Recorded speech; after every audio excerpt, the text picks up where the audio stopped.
Olá, amados, a graça e a paz do nosso Senhor Jesus Cristo esteja sobre a tua vida, amém? E conforme nós temos feito por esses dias, nós estamos te ensinando a você novo convertido, nova convertida, algumas dúvidas que você tem sobre algumas coisas na simbologia cristã.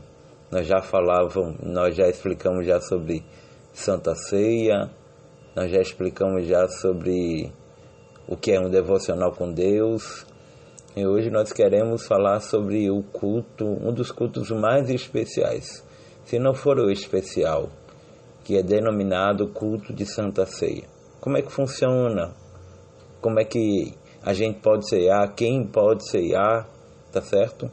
E eu vou falar baseado naquilo que existe ou naquilo que a gente tem por regra lá no nosso ministério. É bem verdade de que cada ministério tem sua liturgia, tem suas diretrizes, e eu não posso aqui dizer se um está certo ou se outro está errado, mas acima de tudo eu tenho que falar da maneira que eu vivo, tá certo?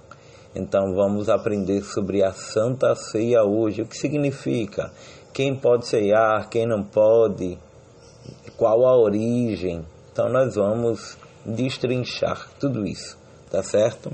Então abre junto comigo a tua Bíblia, na primeira epístola do apóstolo Paulo aos Coríntios, capítulo 11, versículo do 23 a seguir, que diz o seguinte: porque eu recebi do Senhor o que também vos ensinei, que o Senhor Jesus, na noite em que foi traído, tomou o pão e, tendo dado graça, partiu e disse: tomai e comei, isto é o meu corpo que é partido por vós, fazei isto em memória de mim. Semelhante também, depois de cear, tomou o cálice, dizendo: este cálice é o novo testamento do meu sangue, fazei isto todas as vezes que beberdes em memória de mim. Porque todas as vezes que beberdes deste pão e comerdes, todas as vezes que comerdes este pão e beberdes este cálice, anunciais a morte do Senhor até que venha. Portanto, a qualquer que comer este pão ou beber o cálice do Senhor indignamente será culpado do corpo e do sangue do Senhor. Examine-se, pois, o homem a si mesmo, e assim coma deste pão e beba deste cálice. Amém. Vamos orar. Pai, louvamos e glorificamos o teu nome, porque só tu, Senhor, és digno de toda honra, de toda glória e de toda adoração.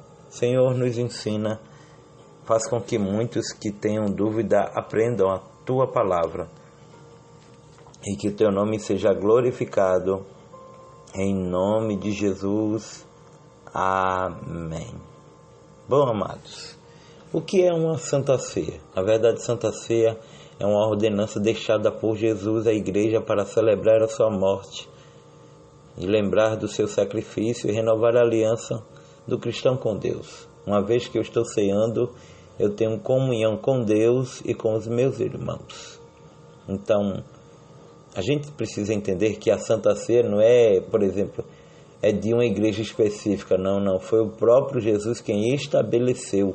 Antes da sua morte, ele celebrava a Santa Ceia. E esses relatos bíblicos estão em Mateus, capítulo 26, verso do 26 ao 29, e Lucas 22, verso 19 e 20. E aqui onde nós fizemos a leitura em 1 Coríntios capítulo 11, versículo 23 ao 30. Ou seja, a gente está repleto de embasamento bíblico para que possamos aprender acerca da Santa Ceia. Então, na verdade, é uma memória viva de Cristo e uma proclamação de sua obra na cruz até que ele volte. Porque coisa boa é cear, coisa boa é ter comunhão com Cristo.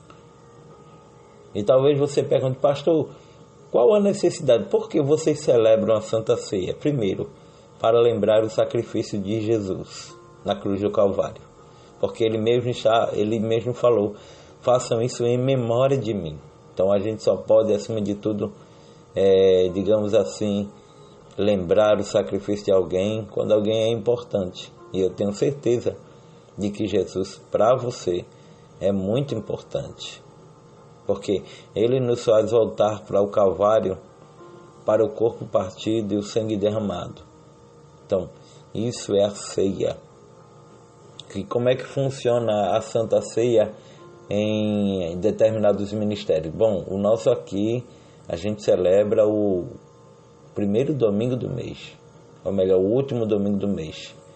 O último domingo do mês a gente celebra, mas não tem uma data específica. Tem igrejas que é na segunda, na quarta, uma vez no mês. Entendeu? Então isso é uma ordenança de Cristo para toda a sua igreja. Não é, por exemplo, de propriedade de uma igreja particular, mas sim da igreja de Cristo. A igreja que Cristo comprou com o seu sangue. Entendeu? Então isso nos faz, acima de tudo, entender, para que a gente venha reafirmar nossa aliança com Deus, porque o cálice vai representar uma nova aliança. Então, a cada mês eu tenho que renovar a minha aliança com Cristo, através do seu sangue, sangue que foi vertido na cruz do Calvário. E para participar da ceia é necessário a gente primeiro entender que é parte do corpo de Cristo, viver sob a sua graça e aceitar que Ele é Senhor de nossas vidas. E para que isso ocorra, a gente vai fazer com que a gente vai viver uma comunhão com o corpo de Cristo. A palavra comunhão vem do grego koinonia, que significa participação, união, compartilhar. E o culto de Santa Ceia une a igreja em uma só fé, em um só propósito.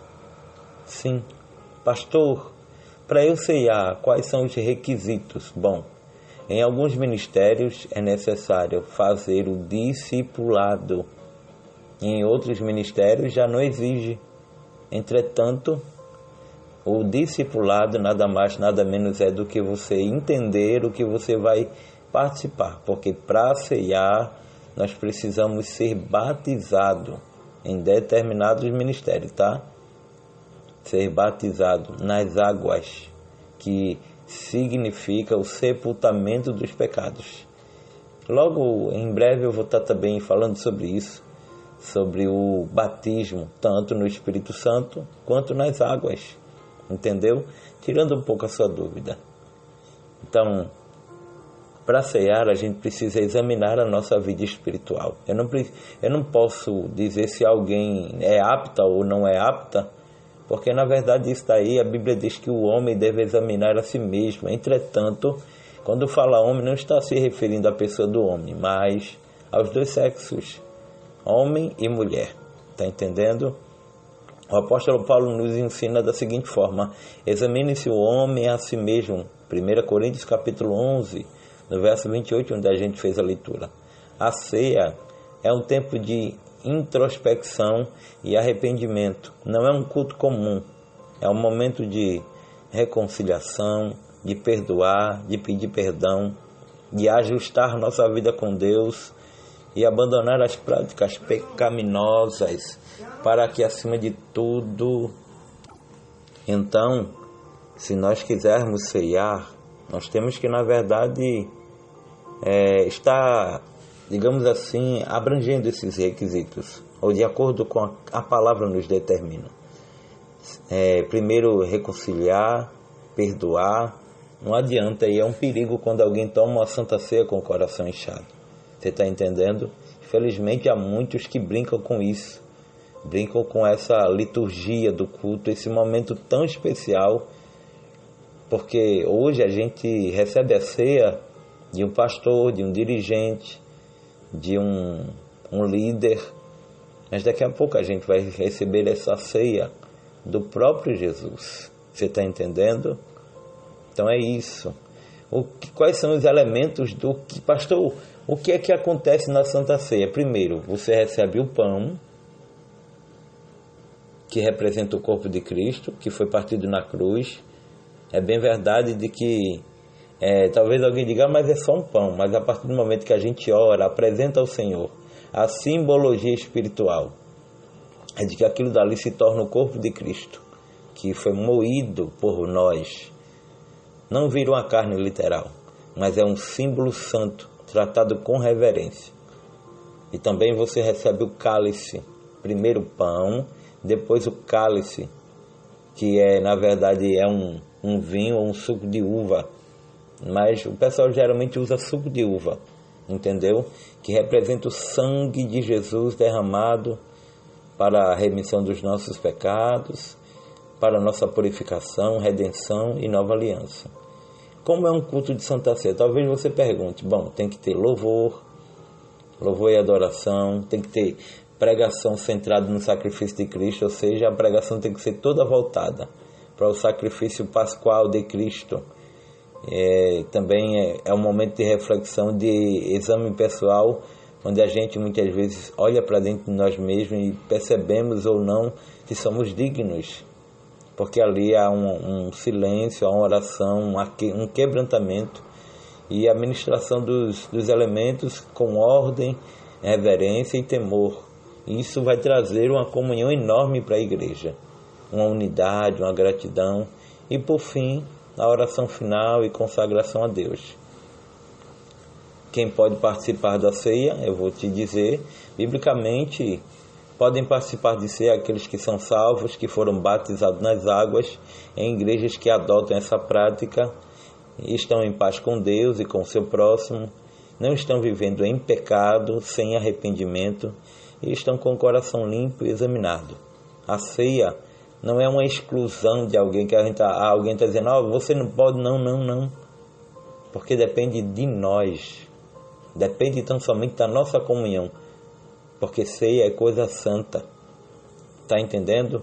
Ceia não é uma exclusão, é um convite ao arrependimento e reconciliação. E se você, porventura, for tomar uma santa ceia indignamente, existem algumas consequências que você vai sofrer, infelizmente. O apóstolo Paulo ensina no capítulo 11 da primeira epístola do apóstolo Paulo aos Coríntios, capítulo 27 ao 30, ele ensina que quem participa sem reverência, com pecado, escondido com ódio, com divisão ou irreverência, come e bebe indignamente e é passivo, ou melhor, a única coisa que você vai sofrer as consequências é da cobrança de Deus, porque você está rejeitando o sangue de Cristo, está desprezando o corpo do Senhor. O apóstolo Paulo alerta que muitos estavam fracos, outros doentes e outros dormiam, e esse dormir, na verdade, trata-se de uma morte espiritual. É uma advertência ao amor. Entendeu? Pastor, e se eu tomar a Santa Ceia, como é que eu vou me sentir? O que é que eu vou receber de Deus? Você vai receber uma renovação espiritual, perdão e restauração dos teus pecados, fortalecimento de fé. Você vai, acima de tudo, participar da unidade da igreja e ser mais sensível a ouvir a voz de Deus. Vai ter uma gratidão renovada e vai ter uma memória viva do amor de Cristo. A Santa Ceia, na verdade, aponta para Cristo. Sim, para que a gente tão somente aguarde a volta dele. Para que a gente tão somente esteja preparado para ele. Entendeu? Tudo aqui é apenas um ensaio. Mas isso não quer dizer que a gente tem que fazer sem reverência. Não. A gente tem que fazer com reverência, respeitando e, é claro, seguindo as normas de cada ministério. Conforme eu disse, cada ministério tem sua liturgia, tem suas normas e é necessário que você respeite. Eu não estou aqui para dizer se um é certo, outro é errado, se um está errado. Não. Porque o que importa tão somente é a nossa, a nossa reverência, o nosso respeito a algo tão sagrado. Infelizmente há muitos que estão transformando o sagrado no profano, mas quem vai julgar é Deus, quem vai prestar contas é Deus. Amém? E eu aconselho você que é novo convertido, faça um discipulado, busque ser batizado nas águas, também no Espírito Santo, e também ceiar com os irmãos. Amém? Que os céus te abençoe, que Deus abençoe tua vida abundantemente. Eu espero que você possa ter aprendido. É bem verdade que foi somente uma resumida muito leve, mas deu para você, de certa forma, aprender. Se você tiver mais dúvida, procura o teu pastor, se orienta lá com ele, busca lá dele entendimento e diz: meu pastor, eu queria saber mais sobre a Santa Ceia. Meu pastor, eu queria entender mais sobre a ceia. E certamente Deus fará com que você viva este momento tão único e especial. Tá bom? Que Deus te abençoe. Até a próxima, da qual nós vamos novamente trazer algum ensinamento sobre algumas coisas no meio cristão. Quem sabe a gente não fala sobre jejum, quem sabe a gente não fala sobre, digamos, o que pode e o que não pode. A gente está aqui orando a Deus, e Deus, da maneira que Ele vem falando, a gente vai passando para vocês, tá bom? Um abraço a todos vocês, que Deus abençoe. Procure uma igreja mais próxima, vá-se embora adorar a Deus. Não fique em casa, vá buscar a face do Senhor, tá bom? Que o Senhor te abençoe e te guarde, que Ele faça resplandecer sobre ti o rosto e te dê a paz, em nome de Jesus. Oh, glória!